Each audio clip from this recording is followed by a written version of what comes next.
संतांचा उपकार सांगावया नाही पार. आपणा सारीखे करीती याती कुळ नाही चित्ती. विठ्ठल विठ्ठल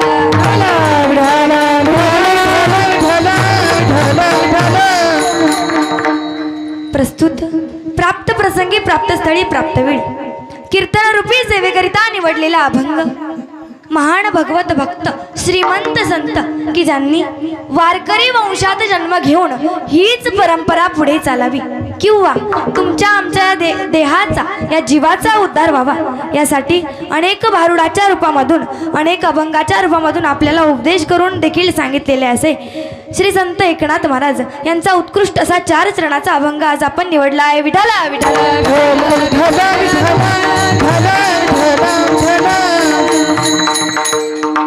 अभंगाचा सरळ सरळ भावार्थ असा आहे की नाथ महाराज या अभंगामध्ये म्हणतात संतांचा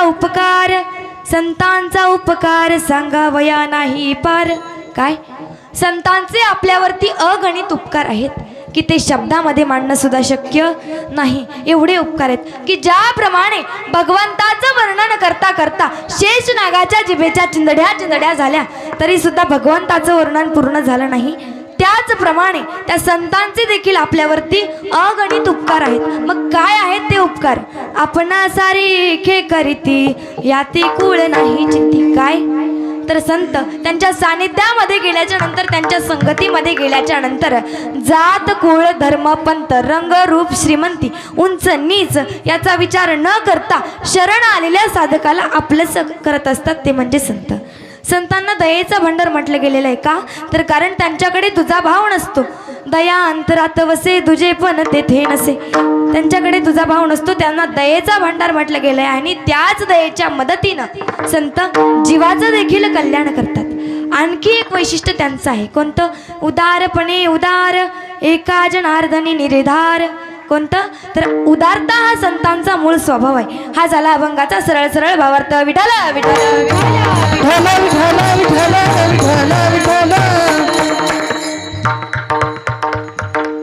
अल्पसहा परिहार देणं हे प्रत्येक वाक्याचं आद्य कर्तव्य असतं. म्हणून परात्पर परमेश्वर परमराज्य परमरसिक भक्तवांचल कल्पतरू भक्तवांचल दीनबंधू की ज्या भगवान पंढरीशी पांडुरंग परमात्म्याच्या सत्तेनं अखिल विश्व चालते.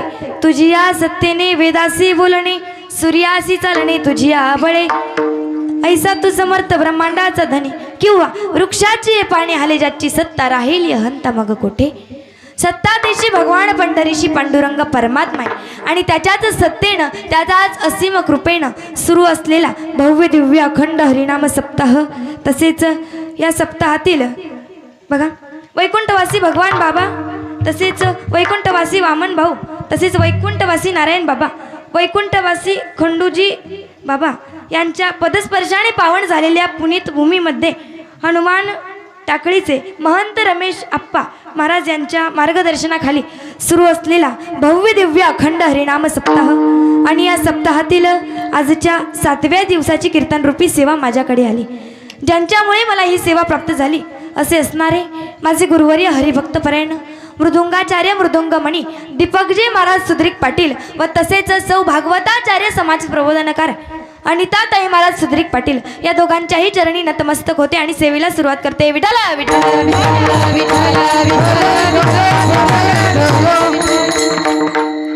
बघा आज नवरात्रीचा 7वा दिवस आहे. आजच्या दिवशी म्हणजे 7वे माळेच्या दिवशी मला ही सेवा प्राप्त झालेली आहे. आजच्या दिवशी माता दुर्गेच्याच 7व्या रूपाला काल रात्री असं म्हटलं जातं. काल रात्री मातेची आज पूजा अर्चना आराधना ही केली जाते. या देवीचं रूप हे पूर्णतः काळा आहे. रंग हा पूर्णतः काळा आहे. तसेच डोक्यावरील केस देखील विस्कटलेले आहेत आणि गळ्यामध्ये चमकणारी सूर्यासारखी चमकणारी माळ तिच्या गळ्यामध्ये आहे. त्याचप्रमाणे तिला 3 डोळे आहेत. 3ही डोळे हे ब्रह्मांडासारखे गोल आहेत. एवढंच नव्हे तर आणखी एक वैशिष्ट्य म्हणजे काय आहे तर तिच्या प्रत्येक श्वासाश्वासामधून अग्नीच्या ज्वाला त्या ठिकाणी बाहेर निघतात. एका कवीने देखील सुंदर वर्णन केलेलं आहे.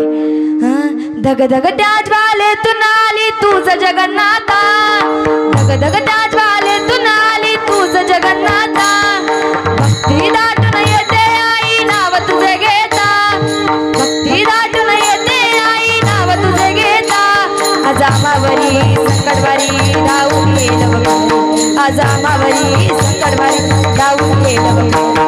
रे गोंधळाला ये, गोंधळ मांडला भवानी गोंधळाला ये, गोंधळ मांडला भवानी गोंधळाला ये, गोंधळ मांडला भवानी गोंधळाला ये, गोंधळ मांडला भवानी गोंधळाला ये, गोंधळ मांडला भवानी गोंधळाला ये, गोंधळ मांडला भवानी गोंधळाला ये, गोंधळ मांडला भवानी गोंधळाला ये.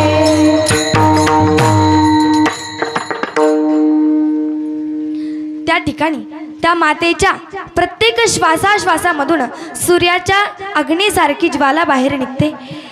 शास्त्रामध्ये देखील खूप मोठं महत्त्व या देवीचं सांगितलं गेलेलं आहे. म्हणून आज या ठिकाणी काल रात्री मातेची भक्ती केली जाते. विठाला विठाला विठाला विठाला विठाला बघा, अभंग हा नाथ महाराजांचा आहे आणि सर्वात महत्त्वाची गोष्ट म्हणजे अभंग हा 4 चरणाचा निवडलाय. महिला मंडळी, आता तुम्ही बरेच दिवस झाले, किती दिवस झाले कीर्तनाला येता हो? किती? आज 7वा दिवस आहे. 6 दिवस झाले, गेले 6 दिवस झालं तुम्ही कीर्तनाला येता. आता मला माहीत नाही तुम्ही किती लक्ष दिलं, मी काही इथे नव्हते, परंतु ऐका, बरेच कीर्तनकार लोकांनी अभंग हा 4 चरणाचा निवडला होता. बरोबर निवडला होता का? माहिती का? नुसतंच हो म्हणताय. ऐका, नाही तर म्हणतात ताई पाऊस येत होता, यायला उशीर होतो, दाराला कुलूप लावावं लागतं, आल्याच्या नंतर बसायला वेळ लागतो, चप्पल काढायला वेळ लागतो, तसेच बसल्याच्या नंतर इकडं बघितलं की चप्पल दिसली पाहिजे, इकडं बघितलं की महाराज दिसला पाहिजे, असं आम्हाला बसावंही लागतं, त्यामुळे आम्हाला उशीर लागतो आणि तेवढ्या वेळात अभंग संपून जातो. बरोबर? परंतु ऐका, अभंग हा 4 चरणाचा का निवडतात थोडक्यात सांगून जाईन. मला सांगा महिला मंडळी, माणसाने जीवनामध्ये आल्याच्या नंतर किती शब्द गोड बोलली पाहिजे हो? किती? 4 शब्द माणसाने जीवनामध्ये आल्याच्या नंतर गोड बोलली पाहिजे. आपण बोलता बोलता म्हणून जातो काय, अरे बाबा तुला 4 शब्द गोड बोलता येत नाही, म्हणतो ना? हो तरी म्हणा, म्हणतो का नाही? बोलता येत नाही का तुम्हाला? मोठ्याने बोला, काय म्हणतो ना? बरं, माणसाने जीवनामध्ये आल्याच्या नंतर किती माणसं जोडली पाहिजे हो? किती? फक्त 4 म्हणा. किती? 4 माणसं माणसानं जीवनामध्ये आल्याच्या नंतर जोडली पाहिजे. आपण बोलता बोलता सहज बोलून जातो, अरे बाबा तुला 4 माणसं गावात किंमत देत नाही, 4 माणसं म्हणतो ना? हो तर म्हणा ना. हां, 4 माणसं गावात किंमत देत नाही. बघा, याच्याही पुढे जाऊन तुम्हाला पटेल असं सांगते, भगवान श्रीकृष्ण परमात्म्याने युद्धाप्रसंगी अर्जुनाला किती युक्त्या सांगितल्या होत्या? विठाला विठाला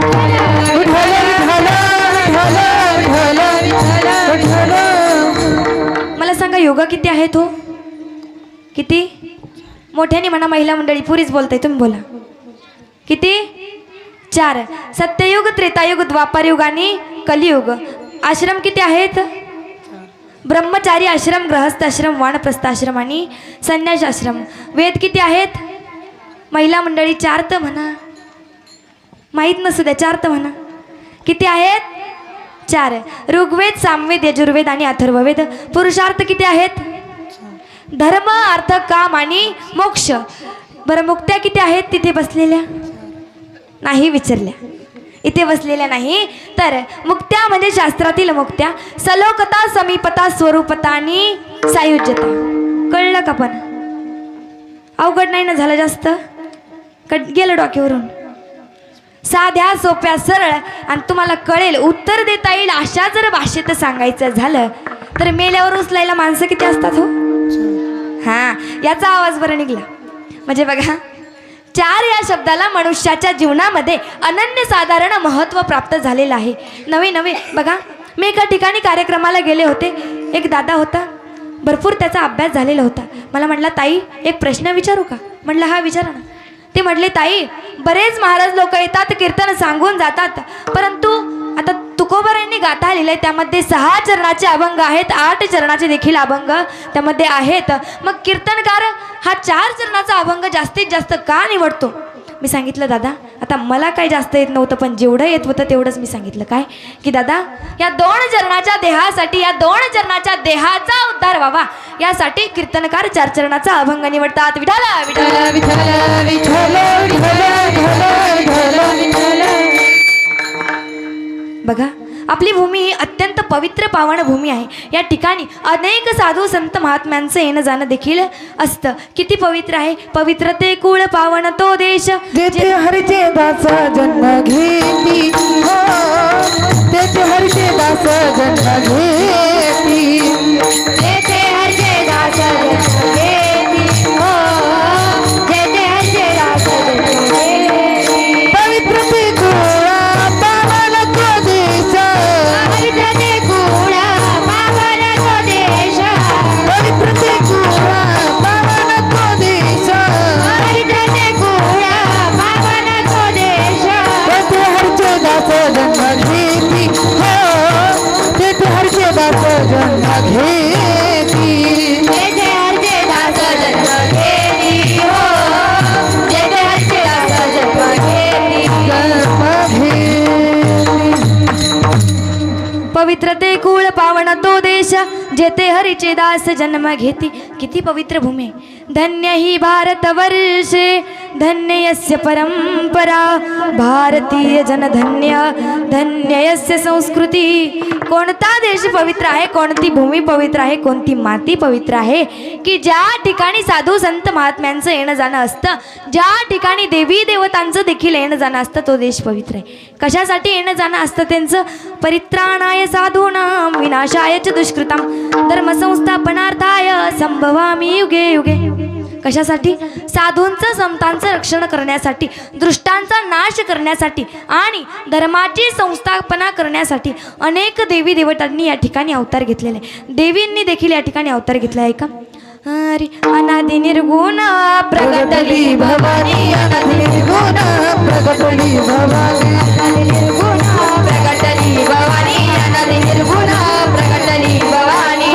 महिषासुर मर्दनाला गुनी, महिषासुर मर्दनाला गुनी, महिषासुर मर्दनाला गुणी, महिषासुर मर्दनाला गुणी. त्रिविध पापाची करामया झाड, त्रिविध पापाची करामया झाड, भक्तला घेतू पावसी निवाणी. ऐक जोगवा जोगवा मागेन, ऐक जोगवा जोगवा मागेन, ऐक जोगवा जोगवा मागेन, आईचा जोगवा जोगवा मागेन, आईचा जोगवा जोगवा मागेन, आईचा जोगवा जोगवा मागेन, आईचा जोगवा जोगवा मागेन.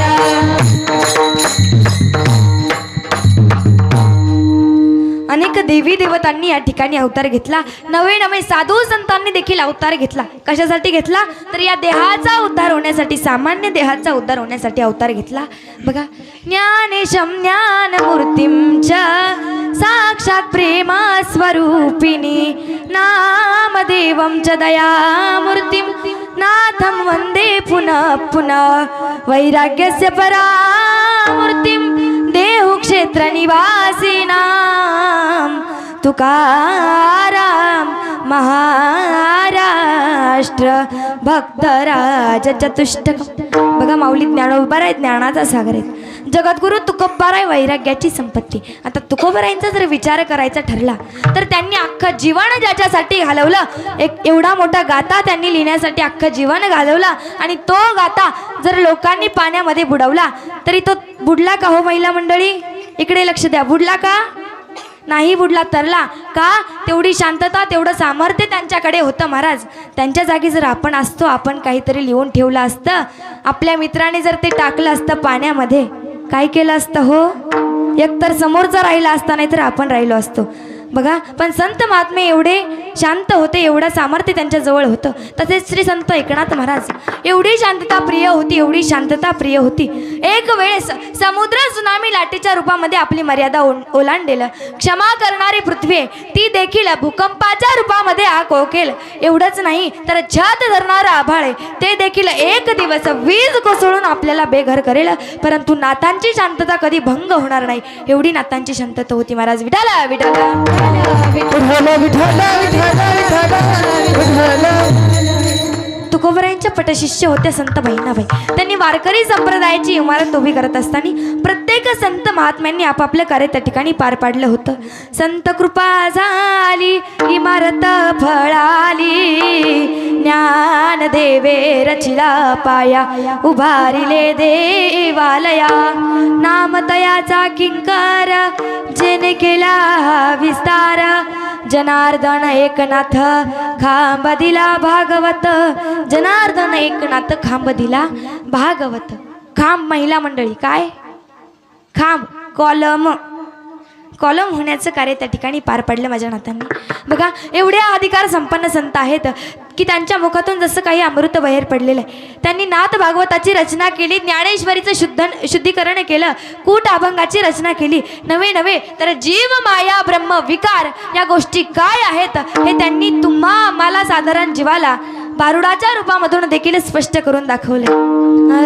एडका मदन केवळ पंचानन, एडका मदन केवळ पंचानन, एडका मदन केवळ पंचानन, एडका मदन केवळ पंचानन, एडका मदन केवळ पंचानन, एडका मदन केवळ पंचानन, एडका मदन केवळ पंचानन, एडका मदन केवळ पंचानन.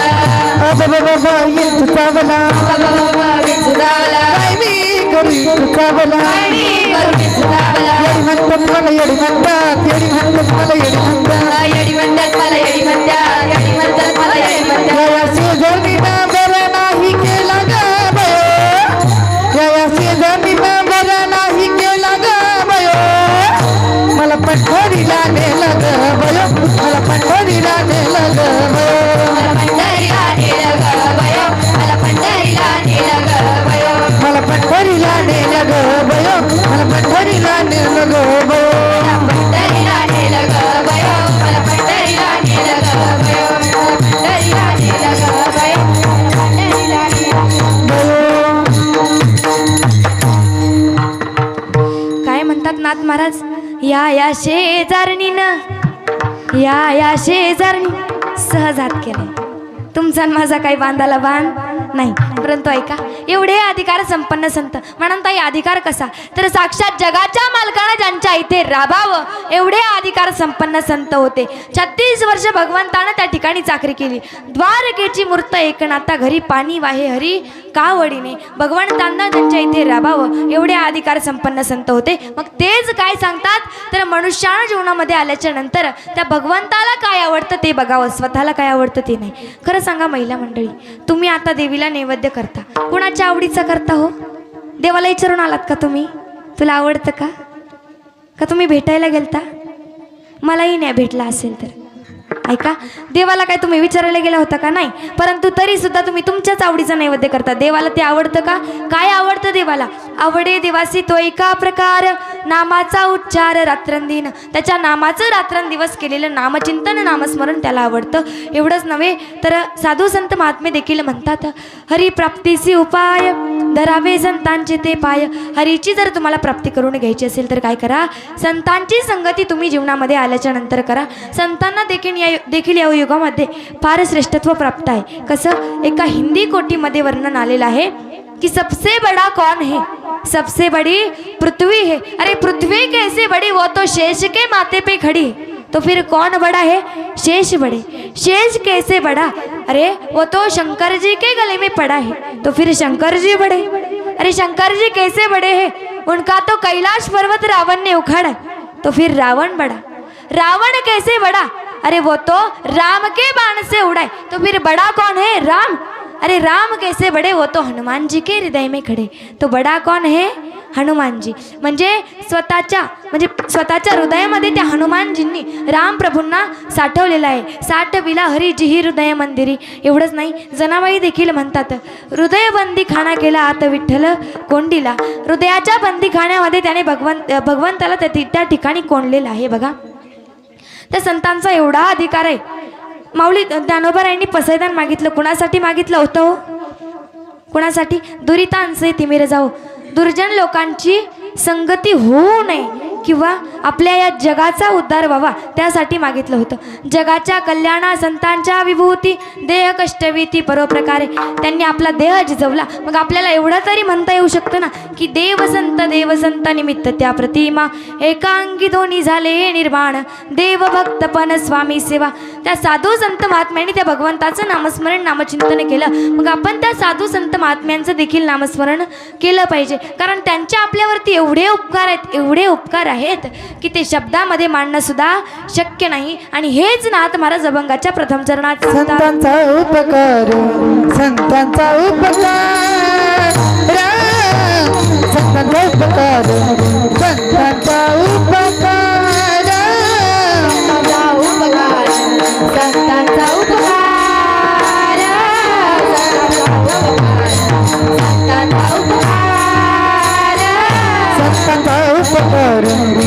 संतांचा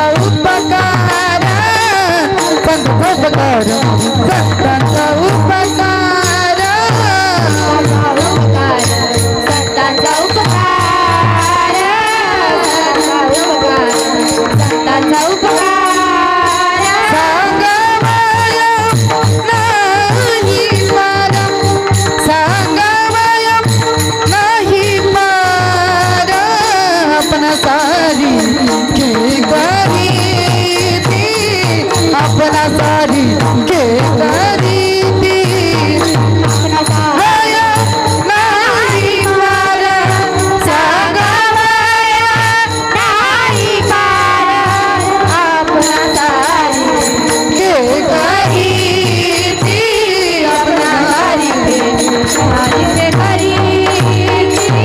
संतांचा उपकार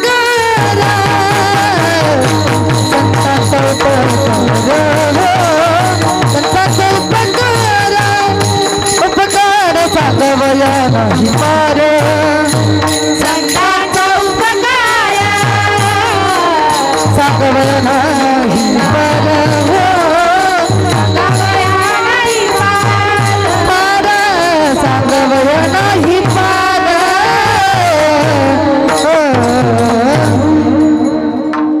संतांचा उपकार सांगावया नाही पार.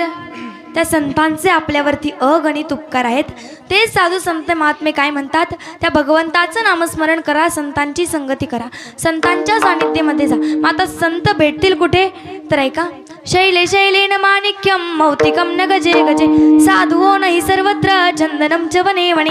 ज्याप्रमाणे प्रत्येक शिंपल्यामध्ये माणिक मोती नाही, गजे नावाच्या मस्तकावर माती नाही, वन भरपूर आहे परंतु त्यामध्ये एकही चंदनाचं झाड नाही, त्याचप्रमाणे या कलियुगामध्ये देखील संत भरपूर आहेत परंतु ते सर्वत्र नाहीत. मग अशा संतांची संगती करण्यासाठी काय करावं लागेल तर त्या भगवंताचं नामस्मरण नामचिंतन आपल्याला मुखाला घ्यावं लागेल. बघा भगवंताचा स्वभाव कसा आहे, मूळ तो घेतल्याशिवाय कुणाला काही देत नाही, हा त्याचा मूळ स्वभाव आहे.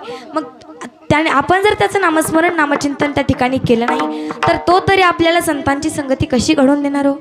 आता कसं आहे माहिती आहे का, काही काही लोकांना भगवंताचं नामस्मरण नामचिंतन करण्याची इच्छा होते पण कधी म्हातारा झाल्यावर होती, नवतारपणी कोणालाही करू वाटत नाही. असो तेव्हा का होईना एक बाबा होते, ते म्हणले ताई मला भगवंताचं नामस्मरण नामचिंतन करू वाटते.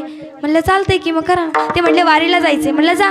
ते वारीला निघाल्याच्या नंतर काही लोक म्हणले माहिती का, करून करून भागला देवपूजाला लागला. म्हणजे लोक लगेच नाव ठेवायला तयारच असतात. परंतु ऐका ना, अरे कुछ रीत जगत की ऐसे है जहाँ हर सुबह की शाम हुई, कुछ रीत जगत की ऐसे है जहाँ हर सुबह की शाम हुई.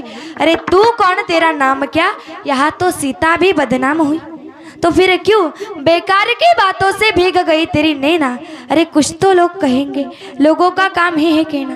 लोकांचं कामच आहे काहीतरी म्हणायचं, काहीतरी नावं ठेवायची. परंतु ताई आम्ही त्या भगवंताचं कधी नाव मुखालाच घेत नाही. कधी आम्हाला त्याचा विसर पडून गेलेला आहे. कसं विसर पडला ना एखाद्या गोष्टीचा तर किती मोठी फजिती होऊ शकते सांगून जाईन. महिला मंडळी लक्ष देऊन ऐका.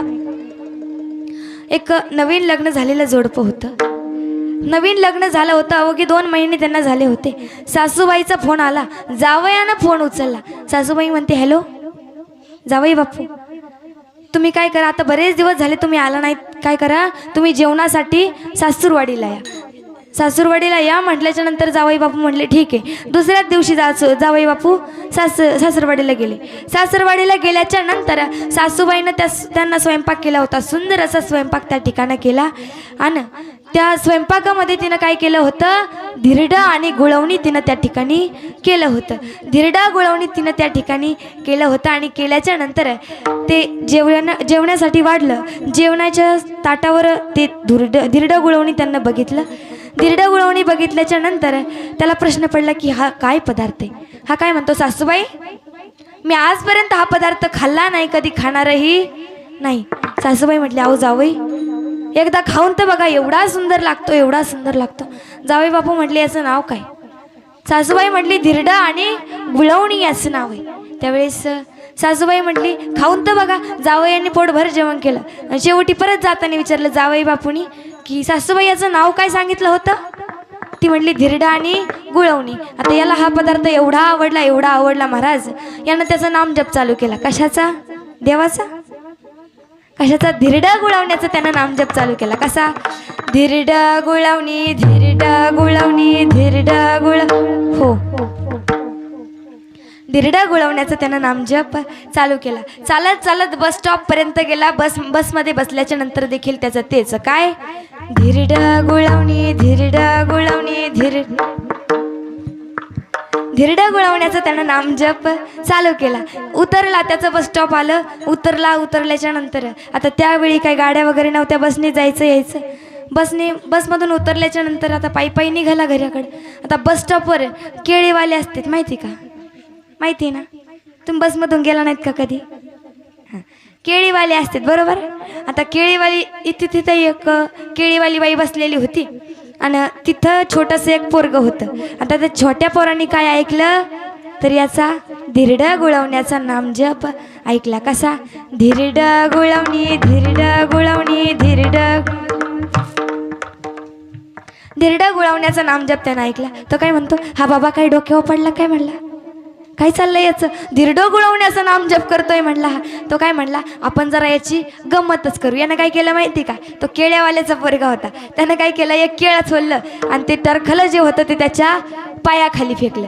पायाखाली फेकल्याच्या नंतर जसा त्याच्या केळाच्या सालावर पाय पडला तसा घसरला तसा पसरला तसं सगळं घसरलं. सगळं विसरला महाराज. घरी गेला. 2-4 दिवस त्याला मस्त दम पडला. नंतर आठवण झाली कशाची, धिरड्याची गुळवण्याची त्याला आठवण झाली. पण नाव मात्र लक्षात राहिलं नाही. काय होतं, धिरडा गुळवणी होतं, पण त्याच्या लक्षात राहिलं नाही. बायकोला म्हणतो, अगं तुझ्या आईनं त्या दिवशी एवढा सुंदर स्वयंपाक केला, एवढा सुंदर स्वयंपाक केला, पण मला त्याचं नाव लक्षात नाही. तू काय कर, मला तू करून दे. तर ती म्हणते, काय केलं होतं एवढं सुंदर. ती जरा हरभऱ्याच्याच झाडावर चढली. कोणत्या, हरभऱ्याच्या बरं का. बरं, तिला एवढं आश्चर्य वाटलं, आईने एवढा सुंदर स्वयंपाक केला होता, काय केलं हो. तो म्हटला मला माहीत नाही, पण तू मला करून दे. आता ती म्हणते, अहो जर मला माहीतच नसलं तिनं काय केलं होतं, मी कसं करून देणार. तो म्हणायचा, मला काही सांगू नको, मला ते करून दे, मला ते खायचंय, मला ते करून दे. असं म्हटल्याच्या नंतर ती म्हटली, बरं ठीक आहे, पण मी काय करू तुम्हाला सांगा तर खरं. लागले महाराज नवरा बायकोचे भांडणं. आता नवरा बायकोचे भांडणं म्हटल्याच्या नंतर हात थोडे असतात का, आणि ते बी हळूच असतात का, अख्खं गाव गरजवतेत महाराज. आता शेजारीन बाईला तेवढा रिपोर्ट लागला. शेजारीन बाई लगेच, म्हातारी होती थोडी, आल्याच्या नंतर काय म्हणते, बाई किती हाणलंय महाराज त्याला, पार धिरड्यावाणी पुरीची पाठ केली. तर म्हणतं, हा मला हेच खायचं होतं, काय धिरड. म्हणजे त्या बाईला मारलं त्यानं कशासाठी, धिरड्यासाठी त्यानं एवढं मारलं.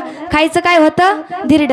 त्याचप्रमाणे सांगायचं तात्पर्य एवढंच होतं की आपल्याला देखील त्या भगवंताच्या नामाचा विसर पडलेला आहे. कारण आपलं मन एवढं चंचल, एवढं चपळ आहे की ते एका ठिकाणी स्थिर राहू शकत नाही. एवढं चपळ मन आहे. तुका म्हणे मन चंचल, जाता येता न लगे वेळ. एवढं मन चंचल आहे. बघा, एक दृष्टांत देऊन जाते, तत्पूर्वी भजन करा. विठ्ठल विठ्ठल विठ्ठल विठ्ठल. बघा, एक वारकरी बाबा होते, वारीला जात होते. एक वारकरी बाबा होते, वारीला जात होते. जाता जाता भूक लागली. भूक लागल्याच्या नंतर मध्येच आता मांडी घालून बसली. कुठं, रस्त्यावर. ते काय कट्टर वारकरी नव्हते, वंशात होती त्यांची परंपरा, म्हणून तो पहिल्यांदाच वारीला गेलता. एवढी भूक लागली, रस्त्यातच मांडी घालून बसला महाराज. इकडं तिकडं बघितलं, एक आमराई दिसली. महिला मंडळी, आमराई म्हणजे काय? काय बोला काहीतरी, आल्यापासून मी बोलते. चहा घेऊन येऊ का तुम्हाला थोडा थोडा? बोलत चला. काय? आमराई दिसली. आमराई म्हणजे आंब्याचा बाग. आमराई दिसल्याच्या नंतर आमराईमध्ये गेला, आंबा उचलला आणि खाणार तेवढ्यात त्या माळ्यानं बघितलं. बघितल्याच्या नंतर आता मला सांगा महिला मंडळी, भूक कुणाला लागली होती हो? कुणाला? तुम्ही नका सांगू, त्यांना सांगू द्या. कुणाला लागली होती? महिला मंडळी बोला, पुरुष मंडळी कुणाला? पोटाला भूक लागली होती. आंबा पाहिला कुणी? पटपट बोला. कुणी? तिथपर्यंत चालत गेला कोण? उचलला कुणी? खाल्ला कुणी? चव घेतली कुणी? आणि मार खाल्ला कुणी? बरं, आंबा खावा ही इच्छा कुठे निर्माण झाली होती? म्हणजे मनामुळे जर एवढा मोठा कार्यक्रम झाला, मग हे मन काय कामाचं आहे? नाथ महाराज देखील म्हणतात, देवा माझे मन लागू तुझे चरणी, एवढं मन चंचल एवढं चपळ, चंचल मी मन कृष्ण प्रमाधी बलवदृढम. एवढं चपळ हे मन आहे, एवढं चंचल आहे की ते एका ठिकाणी स्थिर राहू शकत नाही. विठ्ठला विठ्ठला विठ्ठला विठ्ठला विठ्ठला विठ्ठला विठ्ठला.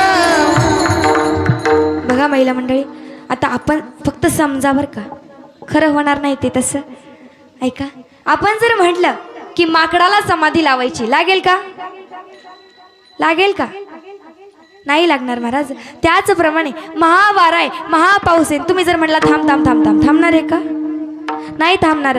त्याचप्रमाणे त्याच्याही पुढची अवस्था म्हणजे आपल्या मनाची, ते एवढं चंचल एवढं चपळ आहे की ते एका ठिकाणी स्थिर राहू शकत नाही. एवढं चंचल हे मन आहे. मग बघा, हे आता पुरुष मंडळी खरं जर सांगायचं झालं तर या जगामध्ये मन कोंबडी माणसं भरपूर आहेत. काय? मन कोंबडी माणसं या जगामध्ये भरपूर आहेत? नाही, घर कोंबडी माणसं या जगात आहेत. कोणती? घर कोंबडी माणसं या जगामध्ये भरपूर आहेत. घरी घरी म्हटलं तरी हरकत नाही. परंतु मन कोंबडी माणसं या जगामध्ये कुठेच नाही. मनाला कोणी आवर घालू शकत नाही महाराज. एवढं मन चंचल एवढं चपळ आहे. बघा, ते परमार्थ रूपी धन कमवतं का हो जीवनामध्ये? बोला, कमवतं? नाही. नास्तिक रूपी धन आपण जीवनामध्ये आल्याच्या नंतर कमवतो, पण ते काय कामाचे? किती कमवलं तरी काही उपयोग नाही. कुणासाठी कमवता हो? बायकोसाठी? जर बायकोसाठी कमवत असाल तर पुरुष मंडळी लक्ष देऊन ऐका. कोरोनामध्ये सख्खी बायको जरी असली तरी लांबून ताट फेकीत होती, बरोबर ना? मग काय उपयोग आहे कमवून? मुलासाठी कमवत असाल तर ऐका, एक 16 वर्षाचा मुलगा पान टपरीवर गाईचाप खातोय, त्याचा बाप तिथे येतो, पान टपरीच्या मागे लपतो तो पोरगा. मित्र म्हणतात, अरे बाबा तू जर घाबरत नाही मग तो आता का लपला? तो म्हणतो, मी माझ्या बापाला घाबरत नाही, मी माझ्या बापाला घाबरत नाही, पण माझा बाप मला यातलीच अर्धी मागतो म्हणून मी त्या पानटपरीच्या मागे लपलो. अशी सध्याची परिस्थिती. मग तुम्ही किती कमवून ठेवलं तर तुमचे काही ते नावं लिहून नाही ठेवणार. आमक्याच्या आमक्याने माझं एवढं एवढं कमवून ठेवलेलं आहे आणि ते मी आज वापरतो. लिहणार आहे का? टिकणार नाही महाराज. तुम्ही कितीही संपत्ती कमवा, काही उपयोगाची नाही. मग ऐका, ये दौलत भी क्या चीज है, जब आदमी के पास होती है तो आदमी भूल जाता है कि ये कौन है, पर जब दौलत साथ छोड़ जाती है तब आदमी भूल जाता है कि ये कौन है. पैशाने भरलेला खिसा जग दाखवतो, परंतु तोच खिसा जर पैशाने रिकामा असला तर या जगातली माणसं कशी आहेत हे दाखवत असतो. विठ्ठला विठ्ठला विठ्ठला विठ्ठला विठ्ठला. म्हणून परमार्थ रूपी धन आपण जीवनामध्ये आल्याच्या नंतर कमवलं पाहिजे. बघा, आजामेला पंजामेला बाप मसना गेला, देखत देखत नातू पंतू तोही तैसा झाला. 6 पिढ्या गेल्या. कुणी नेलं का गाठोडं बांधून? कुणी नेणार आहे का? नाही. कुणी नेलही नाही, कुणी नेणारही नाही. एखादा नेणार असेल तर सांगा बरं मला. ऐका, आजपर्यंत कोणी नेलं नाही, नेणारही नाही. एक सुंदर असा प्रसंग आहे सिकंदर बादशाहच्या जीवनामधला. बघा, एवढा श्रीमंत तो सिकंदर होता, एवढा श्रीमंत होता की अख्खं जग विकत घेऊ शकत होता. परंतु त्याने काय केलं, आपल्या मरणाच्या अगोदर एक पत्र लिहून ठेवलं होतं आणि त्या पत्रामध्ये असं लिहिलं होतं की काय करा, मी मेल्याच्या नंतर, मी गेल्याच्या नंतर तुम्ही काय करा, माझी संपत्ती, प्रॉपर्टी, गाडी, बंगला सर्व काही जे असेल ते तुम्ही एका बाजूला ठेवा आणि मला एका बाजूला ठेवा, माझा देह एका बाजूला ठेवा, माझे हात रिकामे सोडा. का तर कारण या समाजाला देखील कळावं, या लोकांना देखील कळावे की एवढा सिकंदर बादशाह एवढा श्रीमंत होता, एवढा श्रीमंत होता, अख्खं जग विकत घेऊ शकत होता, परंतु त्याला देखील रिकाम्याच हाताने जावं लागलं. मग तुम्ही कितीही कमवलं तरी काही उपयोगाचं आहे का? नाही. मला मान्य आहे आत्ताच्या युगामध्ये पैशाला महत्त्व आहे, बरोबर महिला मंडळी? पैसा असेल तर माणसाला किंमत देतात लोक. ऐका, जब वक्त अपना होता है तो पराये अपने होते हैं, पर जब वक्त पराया होता है तो अपने भी पराये होते. जेव्हा आपली चालते असते तेव्हा परके सुद्धा आपल्या पुढं पुढं पुढं पुढं करतात, परंतु ज्या वेळेस आपली चालती राहत नाही ना त्यावेळेस आपले सुद्धा परके झाल्याशिवाय राहत नाही. मग तुम्ही कितीही पैसा कमवा काही उपयोगाचं नाही, किती धन कमवा काही उपयोगाचं नाही. कोणतं धन कमवा, मग परमार्थ रूपी धन आपण जीवनामध्ये कमवलं पाहिजे, तेच आपल्यासोबत येणार आहे. बाकी कुठलंही धन आपल्यासोबत येऊ शकत नाही. म्हणून परमार्थ रूपी धन आपल्यामध्ये जीवनामध्ये कमवलं पाहिजे. आता परमार्थ रूपी धन म्हणजे काय हो, तर त्या भगवंताचं नामस्मरण नामचिंतन करणं म्हणजे परमार्थ रूपी धन आहे. विठ्ठल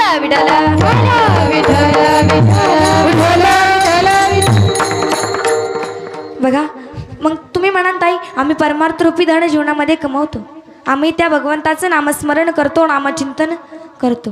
आता ऐका, आम्ही जर त्या भगवंताचं नामस्मरण करतो, नामचिंतन करतो, पण तो देव आम्हाला आजपर्यंत कधी दिसलाच नाही, असा बऱ्याच जणांचा प्रश्न असतो, बरोबर की नाही? हो की नाही? होतं म्हणा, नसू द्या तुमचा, होतं म्हणा. महिला मंडळी कळते का माझं बोलणं?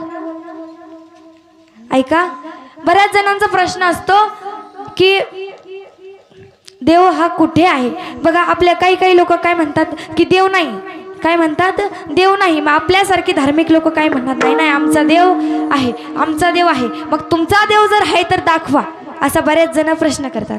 मग त्यावेळेस आपली बोलती बंद होते. आता महिला मंडळी, पुरुष वर्ग, मला सांगा, कोरोना होता का हो? होता का? होता ना? दिसला का? मग होता का? नव्हता? ज्याला झाला त्याला जाऊन विचारा, होता का? होता. मग दिसला का? चलून देऊ सकाळपर्यंत. ऐका, जो न दिसणारा व्हायरस आहे तो जर 2 वर्ष जग बंद ठेवू शकतो, मग तो न दिसणारा देवच आम्हाला वाचू शकतो. म्हणून त्या भगवंताचं नामस्मरण करावं, म्हणून त्या संतांची संगती करावी. बरं, काय होईल संतांची संगती केल्याच्या नंतर? तर हेच महाराज अभंगाच्या 2ऱ्या चरणात सांगतात. आपणा सारी के सारी के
सारिके करीती याती कुळ नाही चित्ती.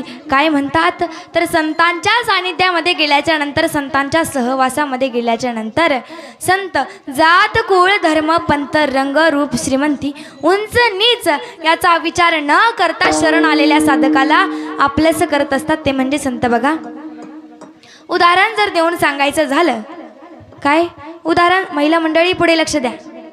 तुम्हाला कीर्तन म्हटलं की बोलायला वेळ सापडतो. ऐका, पुढे लक्ष द्या. लई दिवसातून भेटला तुम्ही, माहिती आहे मला, नंतर बोला. ऐका, आता संतांच्या सहवासामध्ये गेल्याच्या नंतर, संतांच्या सानिध्यामध्ये गेल्याच्या नंतर जातीभेद नसतो. सांगायचं झालं उदाहरण देऊन तर संत कान्होपात्रा एवढ्या नीच कुळातील होत्या महाराज. एका वेश्येची मुलगी होत्या, तरीसुद्धा ज्या वेळेस भगवान पंढरीशी पांडुरंग परमात्म्याचं त्यांनी दर्शन घेतलं, त्या चरणावरती त्यांनी देह सोडला, तेव्हापासून त्यांना सुद्धा गाभाऱ्यात जागा मिळाली. आता तुम्ही पंढरपूरला तर गेला असताना, हो म्हणा, तरी जे गेलेत त्यांनी तरी हो म्हणा. हो बरोबर, गेलात तुम्ही पंढरपूरला, तुमच्या वाटेचं मीच म्हणले, तुम्ही म्हणानात काही बोलनात, मी काय करू. ऐका, पंढरपूरला तुम्ही गेला असताना तुम्ही बघितलं असेल की पांडुरंग परमात्म्याचा गाभारा हा वेगळा आहे आणि आईसाहेबांचा गाभारा हा वेगळा आहे. की ज्या ठिकाणी भगवंतानं आईसाहेबांना देखील जागा दिली नाही, त्या ठिकाणी साधू संत महात्म्यांना जागा मिळाली महाराज. आता आपण जर गेलो दर्शन घेतल्याच्या नंतर, पहिले दर्शन कोणाचं असतं? नामदेव पायरीचं आपल्याला दर्शन घडतं, नंतर कान्होपात्रेचं दर्शन घडतं, मग भगवंताचं दर्शन घडतं. म्हणजे संतांना भगवंताने अधिकार प्राप्त करून दिला आहे. म्हणजे संत महात्मे काय म्हणतात? भाग्य तरी नव्हे धनपुत्र दारा निकटवास भरा, संतापाई संतांच्या चरणावरती तुम्ही निकटवास ठेवा. का तर कारण संत हे उदार आहेत. मग तुम्ही म्हणता ताई भगवंत उदार नाही का, देव उदार नाही का? आता मला सांगा, तुम्ही जर त्या मंदिरामध्ये गेल्याच्या नंतर कधी असं होतं का तुम्ही देवाकडे मागणं मागितलं नाही हो? कधी स्वतः त्या भगवंतासाठी जाता का? कधीतरी मागणं मागायसाठी न जाता त्या भगवंतासाठी जात जा महाराज. असं होत नाही आपण मागणं मागायसाठी जात नाही, पण तो देव आपलं मागणं कधी पूर्ण करतो का हो? नाही करत. कारण तो भगवंत कसा आहे, त्याचा स्वभावच असा आहे, तो उदार आहे, पण कसा घेतल्याशिवाय काही देत नाही असा त्याचा स्वभाव आहे. बघा, नामदेवरायांनी एक वेळेस भगवंताला प्रश्न देखील विचारला होता की भगवंता तू एवढा उदार आहेस का रे? भगवंत म्हटले हो आहे ना. मग नामदेवराय म्हटले उदाराचा राणा म्हणविसी आपणा सांगत्वा कवनाशी काय दिले. अरे भगवंता, तू जर म्हणतोस ना तू उदार आहेस, मग तू सांग आजपर्यंत तू कुणाला काय दिले. त्यावेळेस भगवंत म्हटले अरे नामा घे, मी तुला यादी देतो, लक्ष देऊन ऐक, मी तुला यादी देतो बघ. मी सुदामदेवाला म्हणजे सुदाम्याला सोन्याची नगरी दिली. काय म्हणले? मी सुदाम्याला सोन्याची नगरी दिली. आता त्यानंतर नामदेवराय म्हणले भगवंता, तू जरी सुदाम्याला सोन्याची नगरी दिली असली तरी ऐक ना, सुदामदेवाला जरी तू सोन्याची नगरी दिली असली तर तू आधी काय घेतलं होतं? सुदामा ब्राह्मणा दुःख दारिद्र्य पिढी जीवाला पोहे घेऊन त्याच्या भेटीला गेला शुद्ध बाबा देखून गाव सोनियाचा दिला धर्माचा गो त्याचे चरणी लक्ष लागो, विठोबाचे धर्माचा गो त्याचे चरणी लक्ष लागो, विठोबाचा धर्म जागो त्याचे चरणी लक्ष लागो, विठोबाचा धर्म जागो त्याचे चरणी लक्ष लागो. काय घेतलं होतं भगवंता? तर तू आधी काय घेतलं होतं? लक्ष देऊन ऐक. मूठभर पोहे तू भगवंता त्याच्याकडून का होईना घेतले होते. आता जर खरं सांगायचं झालं तर तू तुझा एवढा बालमित्र होता ना रे. एका बकेटीत आंघोळ करायचे, एका ताटात जेवायचे महाराज, एका अंथरुणात झोपायचं, एवढा तो बालमित्र होता ना रे त्याचा. भगवंत म्हटले हो. अरे ज्यावेळेस सुदामदेव त्याच्या घरी आले, कोणाच्या? भगवंताच्या घरी ज्यावेळेस सुदामदेव आले आणि आल्याच्या नंतर आता खरं सांगा महिला मंडळी, तुम्ही जर एखाद्या मैत्रिणीच्या घरी गेला, 2-3 वर्षामधून होईना तुम्ही एखाद्या मैत्रिणीच्या घरी गेला आणि आधी परिस्थितीची गरीब होती, पण नंतर आता मोठासा बंगला बांधलाय आणि तुम्ही गेल्याच्या नंतर पहिले काय बघता? मला खरं खरं सांगायचं, काय बघता? खरं सांगा. बंगला बघता, बरोबर? बघा काय म्हणता, अय केवढं मोठा बंगला बांधला ग तिनं. नाही तर आपलं कसं आहे, पैसा ना अडका न भीतीला धडका, अशी आपली अवस्था आहे. परंतु ऐका, एवढा मोठा तिनं बंगला बांधला, आपल्या मित्राची आपण स्तुती करतो. त्याचप्रमाणे सुदामदेवानं देखील आश्चर्य वाटलं. सुदामदेव त्याच्या बंगल्यामध्ये, त्या भगवंताच्या महालामध्ये हिंडत असताना सुदामदेवाला एक पाटी दिसली. कशाची? देवघराची पाटी त्या ठिकाणी त्यांना दिसली. सुदामदेवाला देखील आश्चर्य वाटलं की देवात साक्षात भगवंताचंच हे घर असल्यामुळे, मग त्या म्हणजे जर भगवंताचंच घर ते आहे मग त्या भगवंताच्या देवघरामध्ये कुठले देव असतील? सुदामदेवाला मोठं आश्चर्य वाटलं. सुदामदेव पुढे गेले, देवघरामध्ये डोकून बघितलं की पहिली मूर्ती होती सुदामदेवांची, दुसरी मूर्ती होती राधाची आणि तिसरी मूर्ती होती उद्धवजींची. म्हणजे देवाने भक्ताला आपलंसं करून घेतलंय, देवाने भक्तालाच देव मानलंय. काय? देवाने आपल्या भक्तांना देव मानले. एवढे संत महात्म्यांचा अधिकार होता महाराज. विठ्ठल विठ्ठल विठ्ठल विठ्ठल. मग नामदेवरायांनी त्या ठिकाणी दुसरा प्रश्न विचारला, अरे भगवंता सांग आणखी तू काय दिलंय कुणाला? भगवंत म्हटले, मी दुर्वासाला अर्ध्या रात्री जेव घातलं. त्यावेळेस नामदेवराय म्हटले, भगवंता दुर्वास ऋषींना तू अर्ध्या रात्री जेव घातलं, परंतु तू काहीतरी घेतलं होतं. काय देवा घरी न मिळेची अन्न खाय भाजीपानं द्रौपदीचे. द्रौपदी मातेच्या इथे तू भाजीपान का होईना घेतलं, फुकट दिलं का? नाही दिलं महाराज. त्याचप्रमाणे पुढे देखील नामदेवराय म्हटले, भगवंता आणखी सांग रे, तू काय दिलं? भगवंत म्हटले, मी आणखी दिलंय. काय दिलंय? तर मी द्रौपदी मातेला भर सभेत वस्त्र पुरवले. भगवंत म्हटले, अरे तू जर भर सभेत द्रौपदी मातेला वस्त्र पुरवलं असशील ना, तर एक गोष्ट मात्र नक्की लक्षात ठेव की ज्या वेळेस तुझं बोट कापलं होतं ना, त्यावेळेस उद्धवजींनी सांगू नाही की अगं द्रौपदी, पतिव्रता स्त्रीनं साडीचा पदर फाडू नये, तरी देखील साडीचा पदर फाडला, तुझ्या बोटाला गोंधळला, त्यामुळं तू तिला वस्त्र पुरवण्याचं काम केलं. फुकट केलं का? नाही महाराज. तुझी बहीण होती रे भगवंता, तरीसुद्धा तू तिला फुकट दिलं नाही. तुम्ही आम्ही काय हो? तुम्ही किती जाऊन मागणं मागा, तो देव पूर्ण करणार नाही. आपण त्याची काय सेवा करतो? त्या भगवंताचं नामस्मरण करतो का आपण? नाही करत. त्या नामचिंतन करतो का? नाही करत. तुम्ही म्हणाल ताई आल्यापासून सगळेच महाराज लोक हेच सांगताय, भगवंताचं नामस्मरण करा, नामचिंतन करा. मग आपण जर एखाद्या गोष्टीत, आता खरं सांगा, आपल्याच जर सांगायचं झालं तर आपण पुरुष वर्ग एखाद्याला चुन्याची पुडी तरी फुकट देतो का युगामध्ये? ह्या नाही. मग बघा, तो भगवंत आहे, तो तरी कसं फुकट देणार महाराज? काय काय देणार? त्याने एवढा नरदेह फुकट दिला, आणखी काय द्यायचं राहिले महाराज? तरीसुद्धा त्याचा आपल्याला काही उपयोग झाला का? नाही झाला. आपण त्या भगवंताचं नामस्मरण करतच नाही. मग तो भगवंत कसं तरी उदार राहणार आहे? तो भगवंत उदार आहे, परंतु कसा आहे?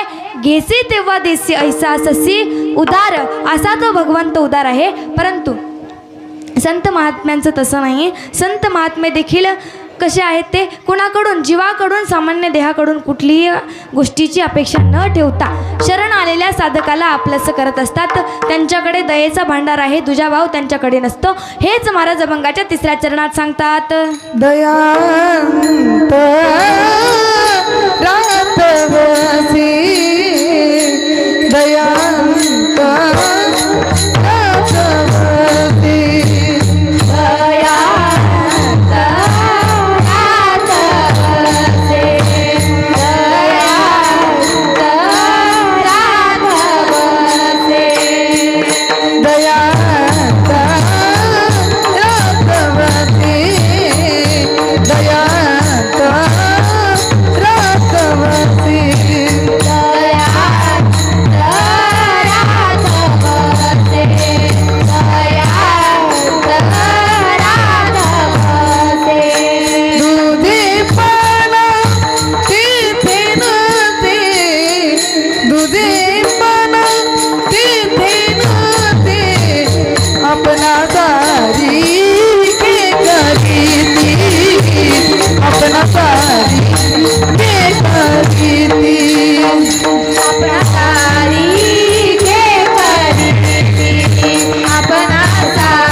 वसी दुजेपण ते नसते. काय म्हणजे ज्यांच्याकडे म्हणजे संतांकडे दुजाभाव नसतो, दयेचा भांडार संतांना म्हटलं गेलं आहे. मग त्या संतांची संगती आपण या जीवानं केली पाहिजे.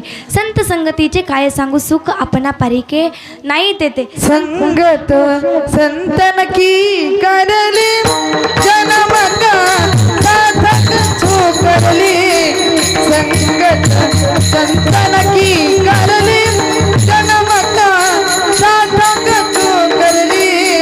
संगत संत की करले, जन्म का साधक कछु करले. संगत संत की करले, जन्म का साधक कछु करले. उत्तम नरदेह